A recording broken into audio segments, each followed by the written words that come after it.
Okay, happy to jump into this interesting discussion. And first of all, I want to congratulate the Xarov Institute for having brought together such an important and fascinating group of experts in this field, as well as for the work they do all year round. And I'm particularly pleased because actually the Institute did the original study, the planning study, feasibility study that was used by the Schusterman Foundation to decide to set up the Xarov Foundation and the Xarov Institute, and so it's great to see that research has an impact. So I would now, I'm going to relate, I don't know exactly what I'm going to do, but more or less, because I've heard all kinds of things, but I'm going to relate to, first of all I'm going to put my how do I put my thing on here? Here, okay. Basically, I think we've had expressions of two different paradigms. One is, let's say, two related but slightly different paradigms. One paradigm is, I would say, the rigorous classical evidence-based practice approach that, number one, you only do things if you have prior experiments that show that it works. Secondly, those for the most part should be based on random sampling. Thirdly, the primary focus, not the exclusive, is on looking at the efficacy, looking on the outcomes, and not as okay. The fourth is that, okay, this whole set of facts is the basis for action, okay? And then basically, since you want to do something that you know is scientifically sound, as much as possible, you should duplicate what's already done. Now, of course, I'm setting up the extreme model, okay? And we heard in the morning from Aaron a much broader model. And then we can go on the other side. The other approach would say we use the best available evidence we have. But evidence-based practice is not necessarily using any, I kind of enjoyed that, any particular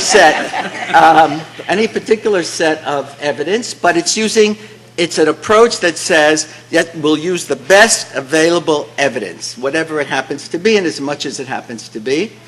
Of course, we can do some things even in the short term to enhance that evidence, like all of what you talked about, learning about the population, learning about the system in advance. Those are the relatively, not that they're always done, but the easier things to do, okay? And secondly, we're not going to only focus on outcomes, but we want to learn a lot about implementation and the secrets of successful implementation, because a lot of very good ideas turn out to be rather poor because they're implemented poorly, and the general experience is that there are terrible problems with implementing programs. Most programs take a long time till they're implemented in any way in which you would like them to be implemented. So that's a very, and someone spoke about that component of making things work. Not only the strategy, but how well you're implemented, how you build up your capacity to implement. It's not whether only you have it, how you build it up over time, etc. And also, dissemination capacity abilities. A program may work locally. What's the ability to take it to scale? What are the issues in taking to a scale? And then beyond that, you also want to know, in outcomes, you want to know something about not only does it have an effect, but you want to know a lot about the magnitude of effect. Because if you tell a policymaker there's a statistically significant effect, he will look at you with a blank stare. He'll want to know the magnitude of the effect. But much of the literature and many researchers in their individual studies, it had an effect. Very often it's hard to find the data on the magnitude of the effect. But they want to know the magnitude of the effect. So it's a different focus. Beyond that, they also want to know the cost of the effect, of obtaining that effect. And of course, once you introduce costs along with magnitude of effect, the ranking of programs can change, sometimes very significantly. So you want to, thirdly, there's a lot of emphasis on reinvention, not necessarily strict duplication. It's true that you're diverting from the model that you've proved really works, but that reinvention is very important to adapt it to the local context, to adapt it to maybe even other ideas or newer ideas, creative ideas about how to do it even better, etc. Or it may be related to political necessity. Maybe there's a value component to that reinvention and other, in order to get it accepted, and not only to be able to make it work. And there's a much greater emphasis not on prior information, but on the information that you're going to gather as you go along. And of course, in the model that Aaron presented, you do both. You do prior, but it's all a matter of the balance, okay? And it's all a matter of the emphasis and where's the action going to be at the policy level. Where's the action where can more of the action be? How much time do you spend really trying to figure out what other people have already learned about what really works, and then can base primarily on that? And maybe not everybody's got resources to do everything. Maybe not even then monitor and evaluate your own effort. Okay, there's a trade-off there as well.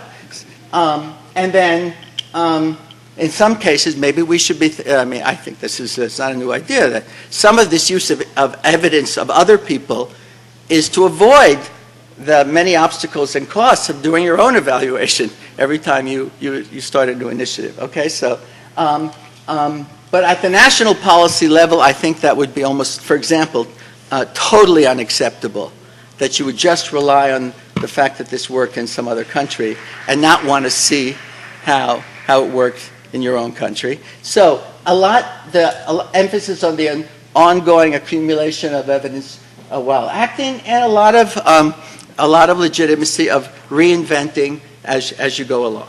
So there's these two paradigms, and they really reflect the need to balance. Why am I looking there? The need to balance between these different design issues. The emphasis on encouraging the use of evidence. But I want to add in here one additional factor that I haven't raised, and hasn't come up very much during the day. We've discussed it the other evening when we had the opportunity to meet with some of the participants here. And there's another major issue which arises.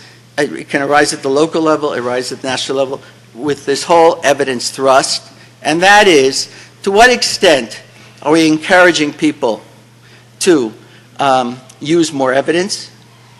And to what extent are we raising expectations that they, for the most part, cannot hope to fulfill, or setting standards for them that for the most part, they cannot really realize? And what's the consequences of that? Now, that may have, and that may have one kind of consequence at the local level, but this can have an entirely different set of consequences at the national level. And I think here there's one of the very interesting differences: the local level, the practice level, and the national level. Practice level, you're sitting in your room. Maybe your supervisor knows what you did. Maybe the head of the local department. I don't know. I don't think many other people. You have the opportunity to experiment. You can try. You can do. At the national level, everything is on the table. You're totally exposed. And so if there becomes a national standard that you have to use evidence, the national government is only going to implement programs that have a clear, I'm putting everything in extreme terms, okay? I'm taking it to the extreme so we can find where we want to be in the middle, okay? Only where there's a strong international and national data evidence base that this is going to work, you can't hide it. Everyone's going to know whether you have it or not. Now, and furthermore, there are two groups that are going to know it. The Minister of Social Welfare is going to know it, but the Minister of Finance is also going to know it, and that's very often the rub. You have an additional set of players with whom, who are good, well-meaning people, but very often are looking for reasons not to expand the investment in social resources. Maybe they don't like the particular direction, okay? And so, no, they stay the same, the faces change. Right. But in any case, so this whole issue of raising expectations at the national level and raising expectations versus at the local level is a major issue. As I already talked about, the focus on outcomes versus implementation, I think the implementation issue is significant at any level, and there was discussion of that, of programs, are even greater in these complex national changes. They're much, much greater. So the importance of evidence about implementation seems to me even much, much greater at the national level, or at least as great, but perhaps much, much greater. The evidence prior to action, you don't have it for the most part. You have it much less than you have it at the local level. And so therefore, the emphasis on evidence that you gain as you act becomes all the more important. Evidence based on random sampling is even less available at the national level, and there are certain reasons for certain kinds of changes, as you pointed out, that you really can't attain that kind of evidence.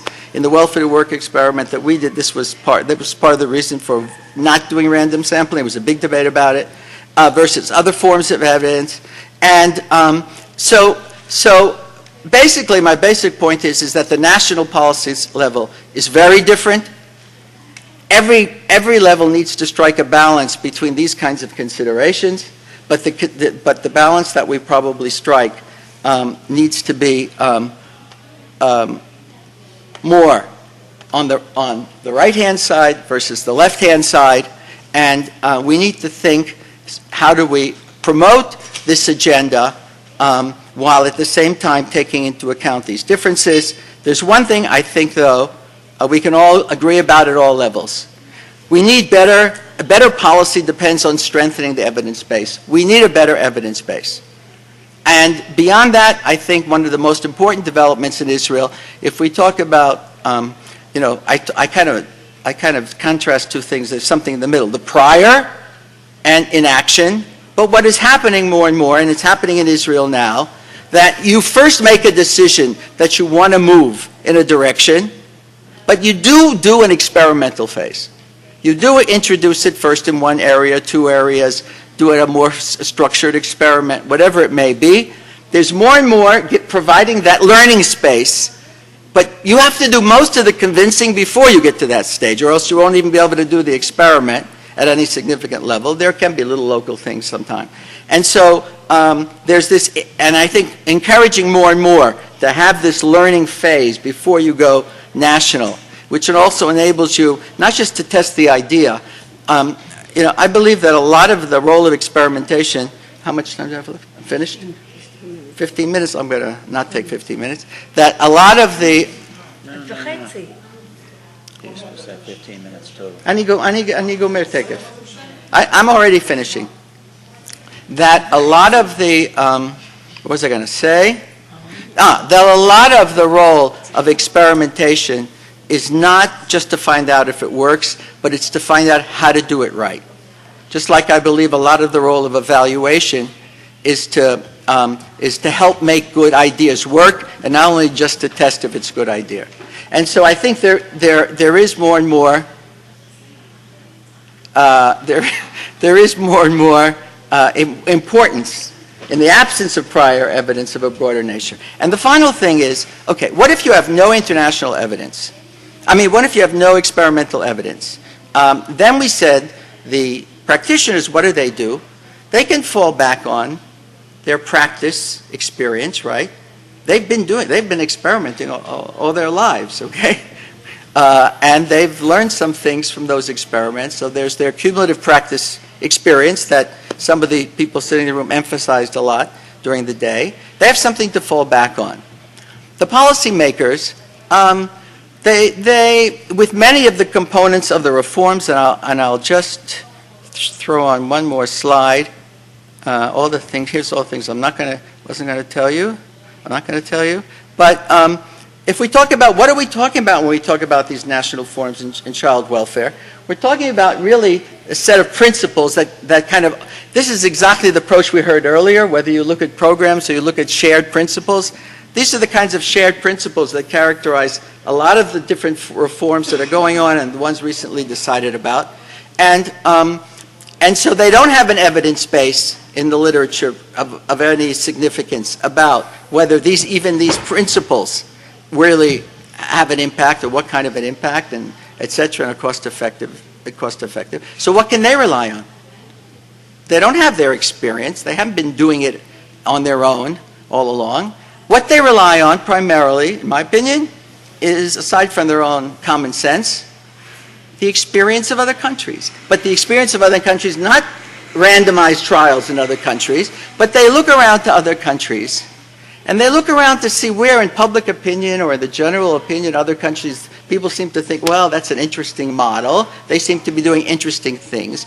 And then they go visit the country, okay, or they bring the country over here. They go visit the country, but they just don't observe. Then they engage, and this is what I think was, I want to link up a few things, different things that were said. One other thing I want to link up. They engage, I'm finished, they engage in collaborative learning. They sit with those people in the different countries and they have discussions. And for example, the most recent national committee that dealt with ways of identifying children at risk on an early basis of preventing abuse, the first thing they did a study tour to England for a whole week of intensive discussions with all levels. No, not the famous Schmidt report, but the most recent one that's just been approved, hasn't yet been implemented. They went to England. They did a study. They identified the principles. They identified some of the common elements, and had engaged in collaborative learning to see what they really mean. And then basically they adopted most of those principles in their recent report. There was a literature review, but it turned up very little in terms of concrete evidence for the kinds of decisions they wanted to make. Thank you.